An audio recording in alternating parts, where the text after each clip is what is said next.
Whoa there! We have a saying on the dock, son. Look before you leap. Huh? Hey, what happened to all the water? Well, the dry spells lowered the lake quite a bit, don't you know? Not a good time to dive off the dock, but a great time to waterproof it. That sounds like a big job. Do you want a hand? Well, if you're offering, I'm sure not saying no.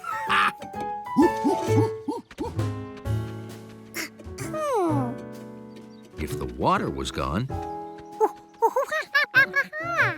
where were the fish? I don't know where they are. Oh, yeah. Mr. Yellowpants, we have to go find the fish. Okie doke. Be a good little monkey. And girl.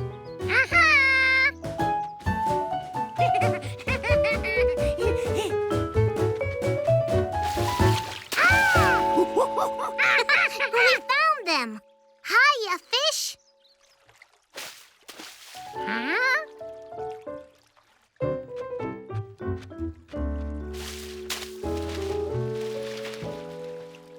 What's he doing here?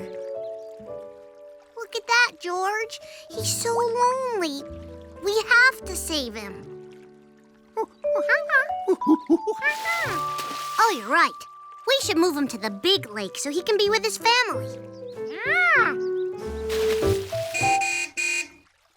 Honey, Sally just cracked a tooth and I have to take her to the vet. You want to come?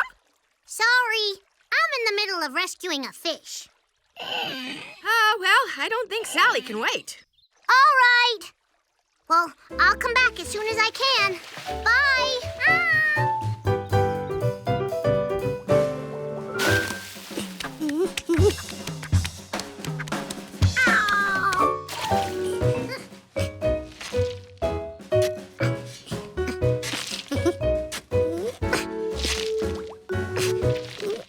Oh, it wouldn't be long now. As soon as the path was finished, the fish could swim back home.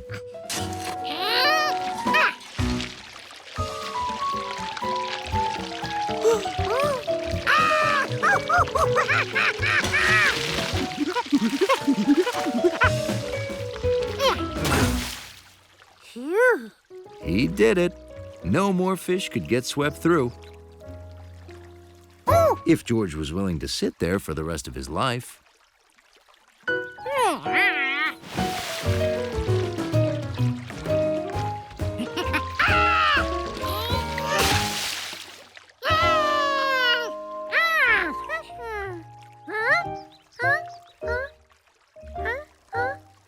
Hey, George, what you doing? Looks to me like you're digging a canal. A canal connects two bodies of water. The water level is higher on this side, so you're gonna want a lock. Huh? A lock keeps all the water from flowing from one side to the other. Here's how it works. See, a lock has watertight gates on each end. This is the big lake, and this is the small pond. You pull up the gate on one end, and the water in the middle goes to that level. At least one gate is always closed, so the water in the middle stays where you want it. Just follow the diagram. I'd stay and help, but I've got a bunny emergency. When they run out of lettuce, it's not pretty. See ya!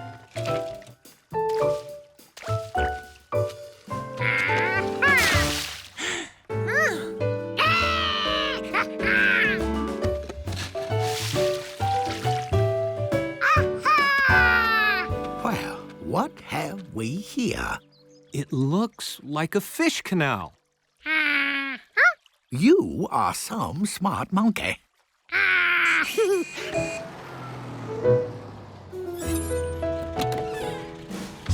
back!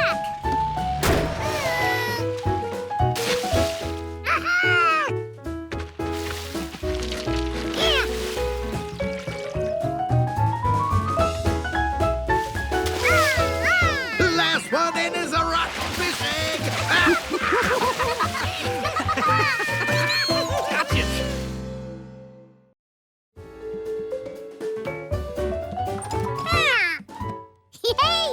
Hiya, George. Are you ready to hear this? Are you ready? It's kind of unbelievable, and I don't think you'll even believe it.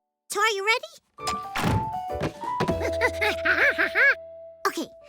I am going to kindergarten!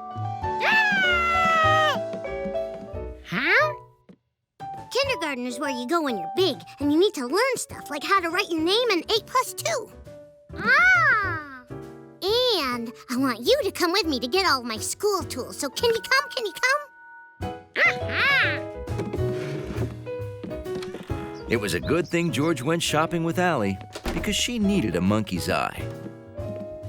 Okay, which backpack? The lion, the witch, or the warthog? Yeah, that's the one I wanted too, because it holds the most stuff.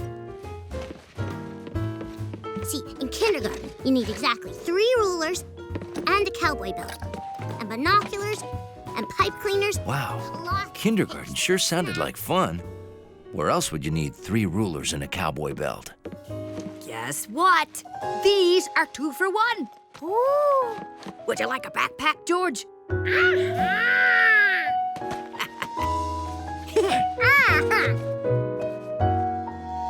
The next day, George wondered how Allie was doing in kindergarten.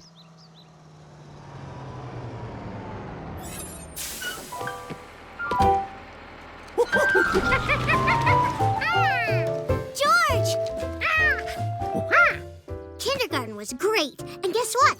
I told my teacher I was best friends with a monkey, and she said you could come to school with me tomorrow.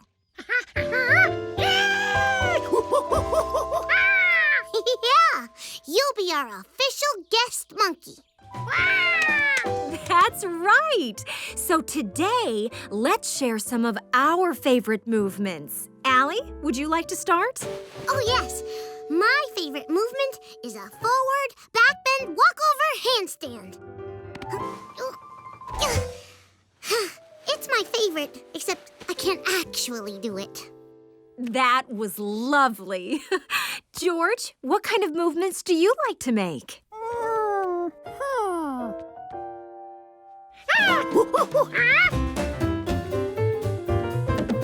Careful, George, not so...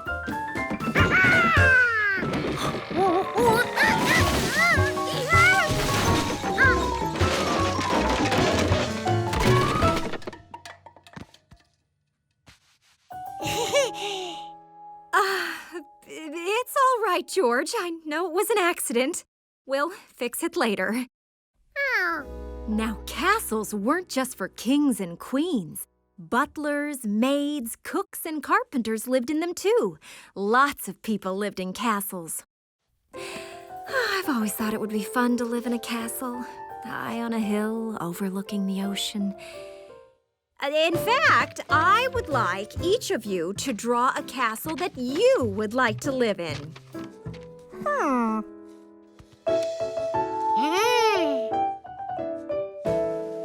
George had an idea. Instead of drawing a castle, why not build one? A castle for Mrs. Gold to live in. Yes, well, thank you. That was most informative. I'm sure it will look... Oh, my! It was George's idea, but we helped. When you said a castle, you meant a castle. Oh, this is wonderful. It's amazing what you can do when you use your imagination and work together and have a monkey to help you. Yay for George! Yay for George! It was good being a guest monkey, but it was also good being a plain old regular monkey on his way home.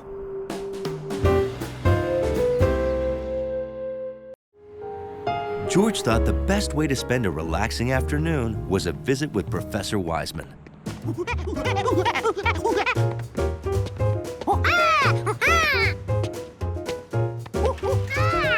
Yes. No. Maybe. Green. Thursday. Gravitational pull. You're welcome. Oh, hi, guys. Hi. Just a minute. I have to respond to this urgent message from Dr. Hassline. Should we come back another time? You seem busy. Oh, no, I am dizzier.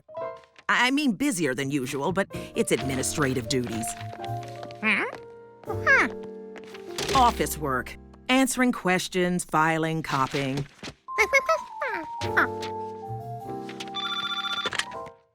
Apatosaurus, herbivorous. Boy, I'm overseeing 5 exhibits, 2 opening here and 2 more opening in Cleveland.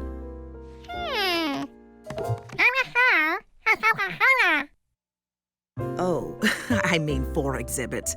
2 plus 2 still equals 4, even when you're distracted. I think all of this work is getting to you. George is right. You need to relax. We'll help. We're very relaxing guys. How about Saturday? George is right. Oh, where is the schedule? I had a pen. Oh, there it is. Thank you. Saturday, relax.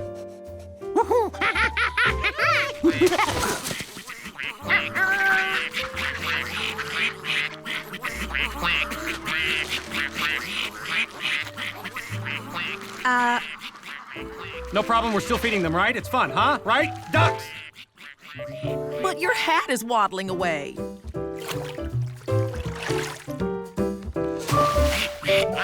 Oh! My hat. We can solve this problem. You shouldn't. I should. Okay, how? Aha! We can use the kite string to fish the hat out of the water. I just need a hook.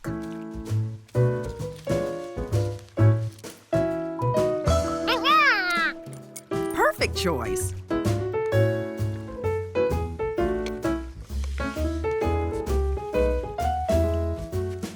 Okay, want to toss it, George?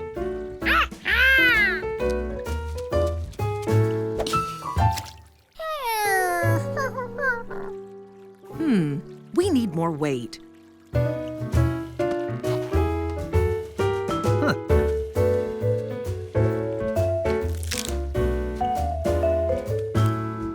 Okay, try again.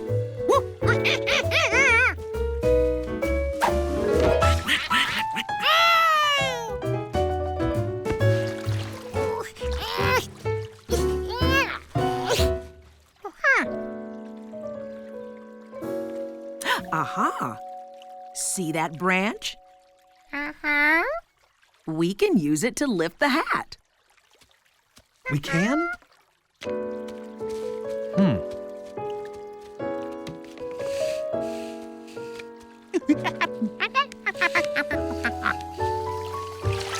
Fantastic. Oh, thank you. Thank you.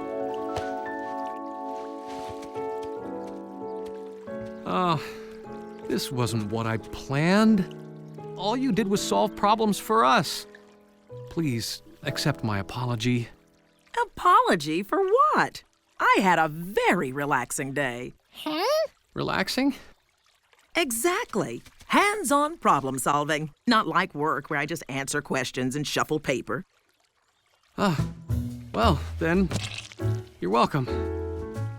Well, see ya. Oh, okay. Wow. Who knew relaxing could be so exhausting? Come on, George. I think it's time for a nap. 30 feet! Wow! Wow, Chef Biscotti. With a spaghetti strand that long, you're sure to get in Ginny's world record book. That's our goal. We'll know this afternoon when Ginny herself comes to see it. Ginny, the official world record book lady, is coming here?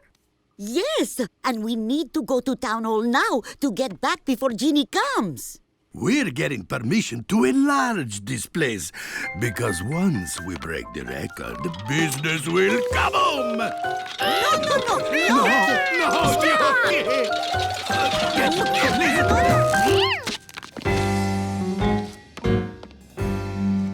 Oh.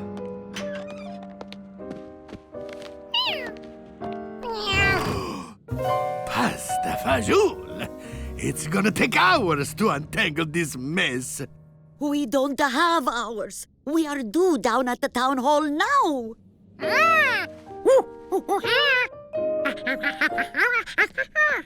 Sure, George and I can untangle the spaghetti. I'm gonna hurry home to get my record book collection for Ginny to autograph.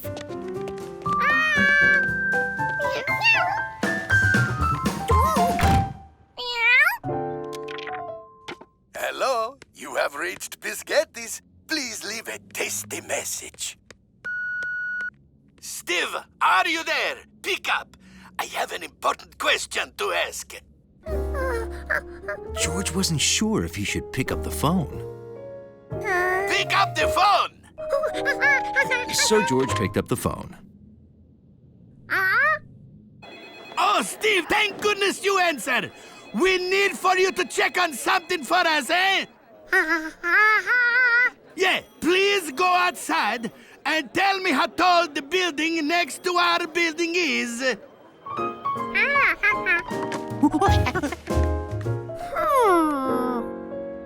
George had never measured anything as big as a building. How was he going to do it?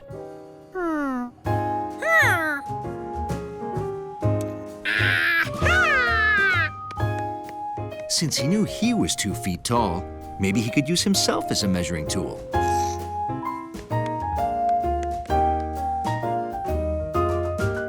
Okay, that was one George. But how many Georges tall was the building? Let's see. There was 1 George, 2 Georges, 3 Georges, 4 George...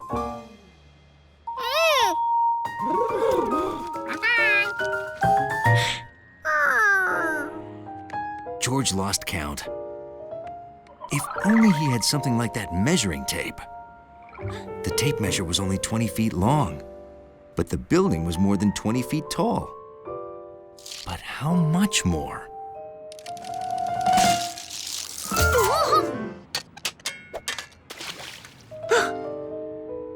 Now how was George going to measure the building? If only he had something longer than that tape.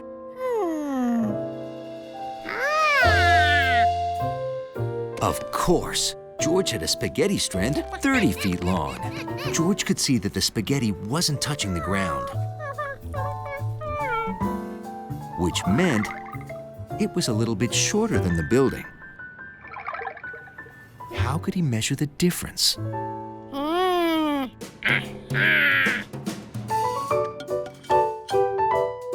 When George held the strand at the top of his head, it reached the ground. That meant the building was exactly 1 spaghetti strand and 1 George tall. Tall. Son of the gun, eh? 3 stories Oh, tall. way to go! Oh, 3 stories. I gotta call Nettie and tell her the building next door is 3 stories tall.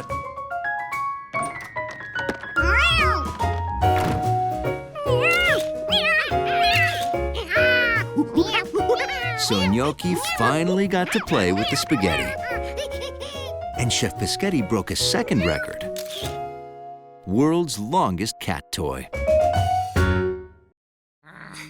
Oh, I forgot to put the phone in its battery charger again. Where did I leave it now?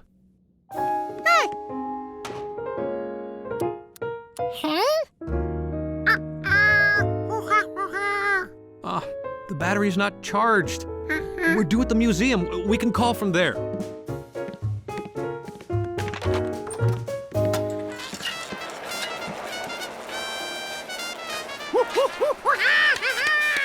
Oh, good thing the power came back on.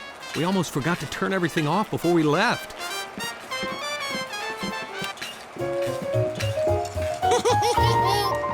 George?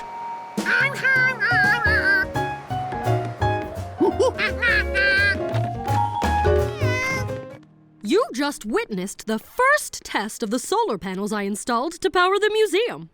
We're unveiling them at a party tonight. We're a solar museum. Wow. Usually, electricity is made far away and sent in on wires, but now the museum makes its own power. Solar panels turn the sun's rays into electricity, which is then stored in these batteries.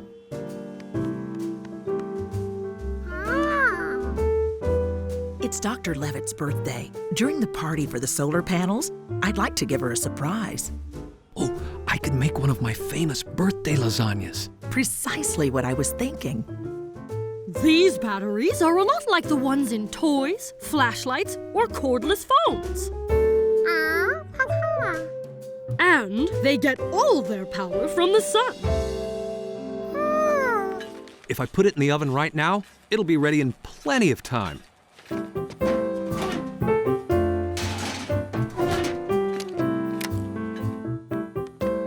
Hey, while it cooks, we have time to play.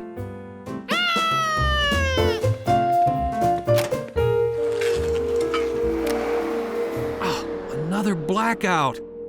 George, the oven's electric. My lasagna won't cook. I'd better warn Professor Wiseman we may be late. Or worse, lasagna-less. Where did I leave it now?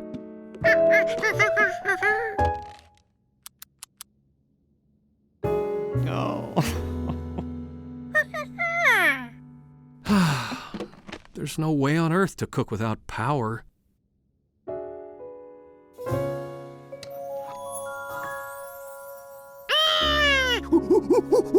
George, that reflected sun is hot.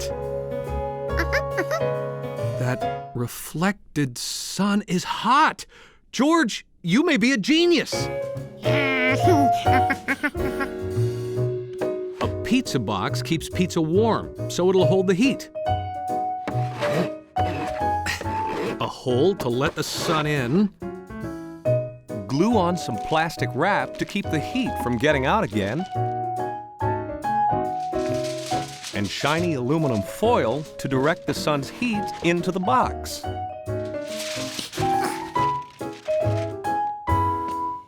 Fantastic! Angle it so the sun hits the lasagna. If the power comes back on, we can put it in the oven. But if it doesn't, I think it'll cook.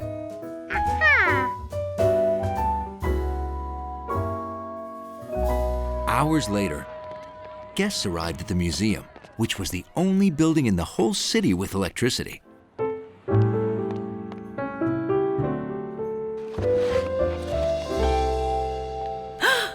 It's hot. It's cooked. We made a solar cooker. Thank George. And the sun. Oh, thank you. Nothing could make this birthday more special than a solar lasagna.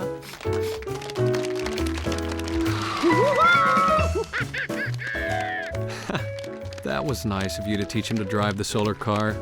I thought you taught him. George! George! George! Come back with that expensive piece of car! George always liked to visit the man with the yellow hat's old neighborhood. And that used to be the bookstore. And look, that's where I saw my very first movie.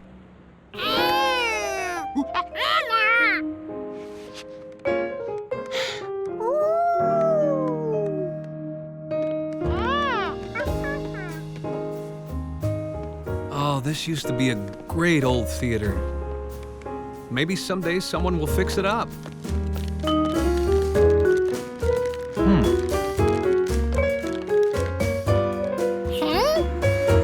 Hey, what's going on? Progress, that's what. Wait till you see the unique self-cleaning parking structure I've planned for this site. But this old theater is full of memories. You can't tear it down. Tear down this theater? You're not serious. Look at the beautiful lobby. This bijou's what inspired me to become a doorman in the first place. But it's tired and run down. It's a hopeless, broken old theater. George didn't think it looked hopeless. He'd seen the man with the yellow hat fix things up before. Why couldn't he fix up an old movie theater, too?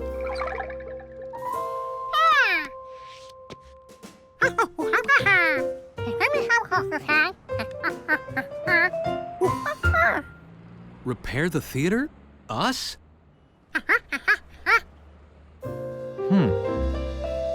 You're right, George. If we don't do it, who will? How about it, Mr. Glass? Let us put on a special screening. We'll show you that this theater is worth preserving. I don't want to go out to a movie. With one of these, why bother? But a movie is always more fun on the big screen. It can be a truly unique event. Unique? Hi, you're a monkey, aren't you? Okay, it's a deal. Great. If you clean up this place and put on a unique, one-of-a-kind show, I'll save the theater. Mr. Glass, I promise we'll knock your socks off. Hey, great work, you two. I can't believe this is the same theater. Wow. Welcome to the Bijou, Mr. Glass. Isle of Dinosaurs. Seen it 100 times. No. Enjoy the show.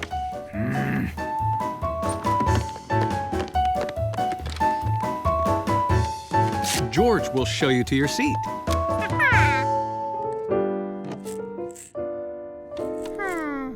This didn't seem like enough kernels to make popcorn for everyone.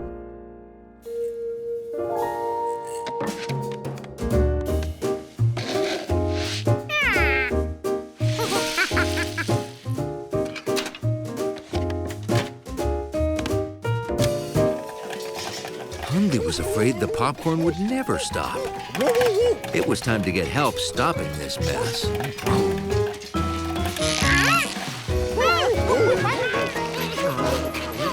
Hundley wasn't going to let a bag of popcorn and a monkey stop him.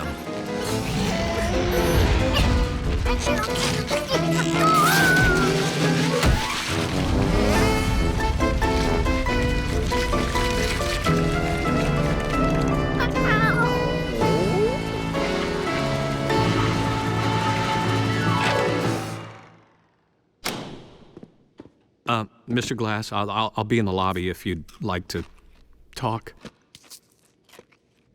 Oh. Well, what did he think?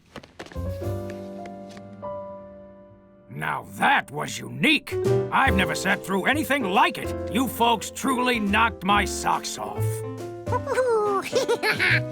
Yes, you've convinced me that this old bijou has got to stay. Fantastic. Just one thing. Next time, when the volcano erupts, how about a little less salt on the popcorn?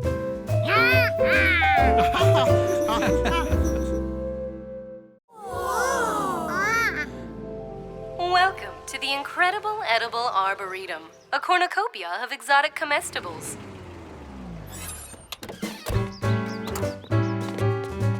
Blueberries! Alicia! Blueberries are my favorite bush-based fruit. Come on, George.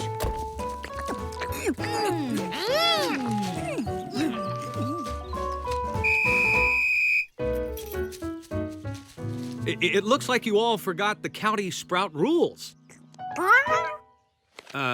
Rule number 1. Never eat any plant that you're not 100% certain is safe. And that means... Consulting the Edible Plants Guidebook? No, it means getting an okay from an adult. Right. Rule number 2. Plants are living things. You can kill or hurt them if you're too rough. So don't pull on them and don't break any branches. Come on. Why is the screen flickering? Either the Earth is off its axis, or I forgot to charge the batteries. Okay. George, can you climb that tree and see where we are?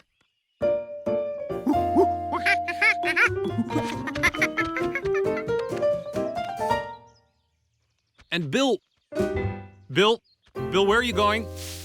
Don't worry, I've got my handy backup compass. This way, folks! Bill, a sprout never leaves the trail. That's rule number 3. Bill! Oh, our excitement's really growing, 'cause we don't know where we're going. In this direction, green. In this direction, a path.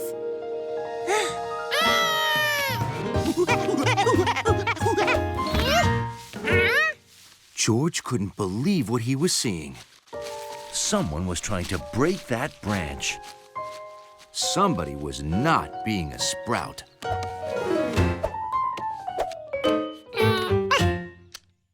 Oh no! This man was wrecking a tree.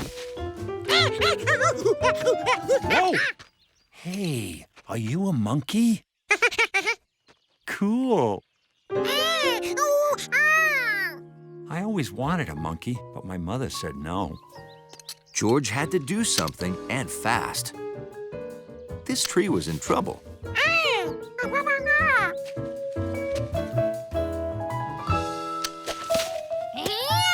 Hey, return the headgear, monkey.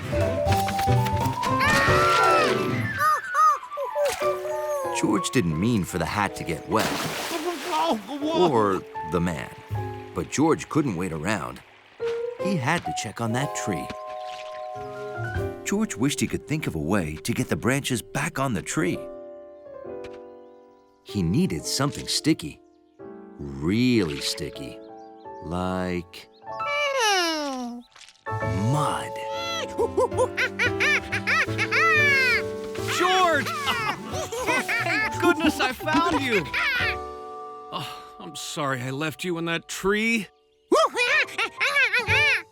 Oh, Dr. Greenbean, nice to see you. Sorry we're late. We've had a rough day. Tell me about it. First this monkey ran off with my hat, and now my tree lopper has vanished.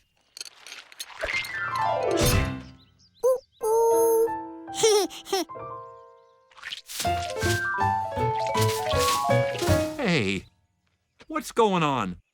Who put mud on this? George?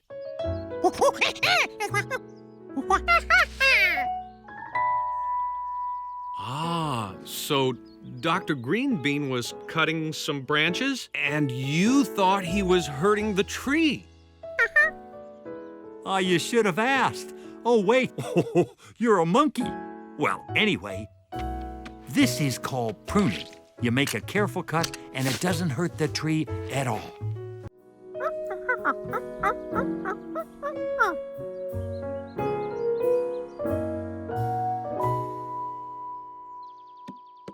Thanks for helping me with the Nature Week exhibit, George.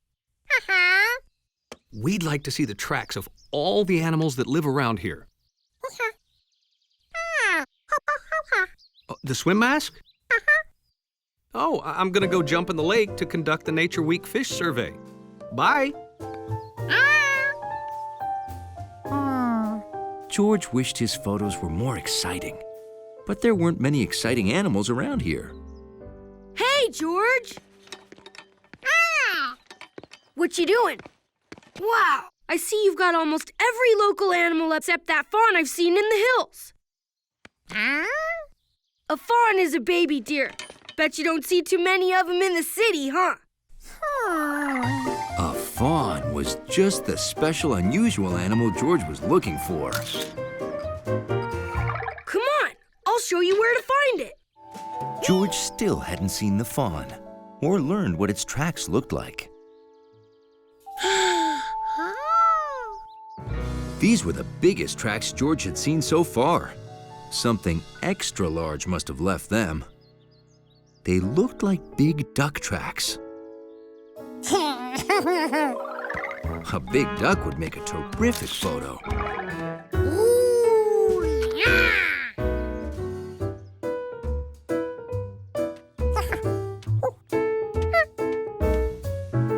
This was like the long track the garter snake made.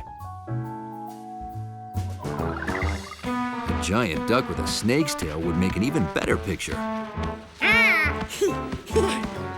But a huge snake with duck feet would be the most incredible photo of all.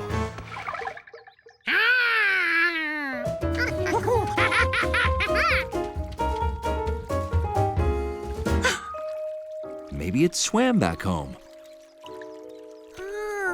George remembered he'd seen big tracks like these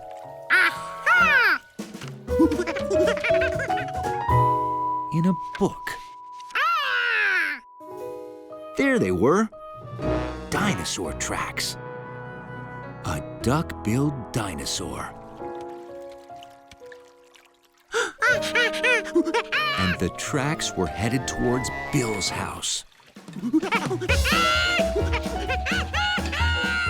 Hiya, George. Did you see the fawn?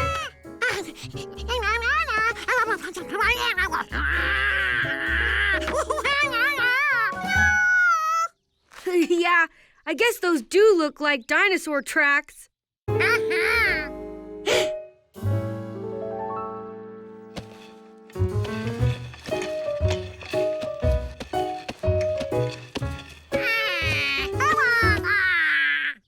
Yep. My new boots were hurting my feet, so I put these on to walk to the lake. I told you I was going swimming, remember? Hey, now I know what it's like to walk in a dinosaur's footsteps.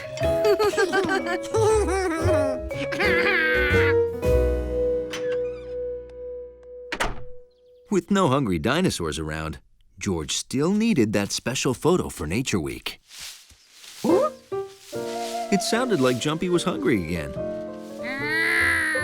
But George had enough pictures of that squirrel.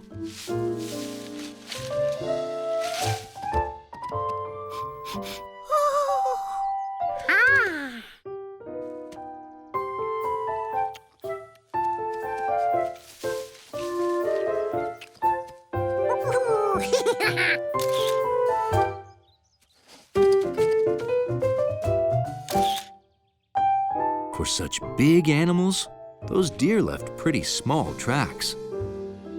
Hey, deer tracks. Wow, you used fruits and vegetables to lure the deer to our house so you could take photos?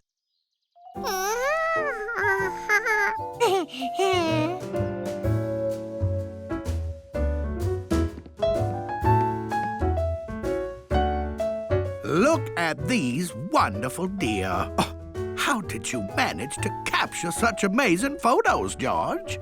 Oh, you know George, he just used his imagination. Isn't that right?